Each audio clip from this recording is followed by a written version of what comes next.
భార్యాభర్త ఇద్దరు లావుగా ఉంటే పిల్లలు పుట్టరా? నమస్తే, నేను మీ డాక్టర్ పద్మలత, యారాసి మాతృత్వ ఫర్టిలిటీ సెంటర్ ప్రొద్దుటూరు. భార్యాభర్త ఇద్దరూ లావుగా ఉంటే పిల్లలు పుట్టే అవకాశం కొంచెం తగ్గుతుందండి. అది ఎలాగంటే, ఆడవారిలో అయితే లావుగా ఉండటం వలన హార్మోనల్ ఇంబ్యాలెన్స్ వల్ల ఓవ్యులేషన్ అనేది జరగదు. ఓవ్యులేషన్ జరగకపోతే ఎగ్ రాదు, ఎగ్ రాకపోతే ప్రెగ్నెన్సీ రాదు. సో అలాగా ఒకవేళ ఎగ్ రిలీజ్ అయిందని అనుకుంటే కూడా దాని క్వాలిటీ క్వాంటిటీ రెండూ కూడా ఈ లావుగా ఉండే వాళ్ళల్లో తగ్గిపోతుందన్నమాట. అలాగే మగవారిలో తీసుకున్నట్టయితే స్పమ్ క్వాలిటీ క్వాంటిటీ రెండూ తగ్గిపోతాయండి. ఈ లావుగా ఉండే వాళ్ళలో ఎక్కువగా షుగర్ వచ్చే అవకాశం కూడా ఉంటుంది. షుగర్ కానీ వీళ్ళకు వచ్చింది అని అంటే ఈ లావుగా ఉన్న వాళ్ళల్లో దానివల్ల కూడా egg quality quantity sperm quality quantity తగ్గిపోతుందన్నమాట.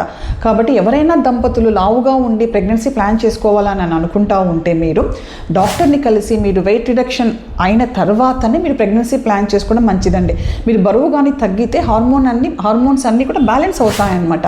దానివల్ల ఎగ్ రిలీజ్ అవుతుంది, స్పర్మ్ రిలీజ్ అవుతుంది, క్వాలిటీ క్వాంటిటీ రెండూ మంచిగా ఉంటాయి. మీకు ప్రెగ్నెన్సీ కూడా తొందరగా నిలబడే అవకాశం ఉంటుంది. Thank you.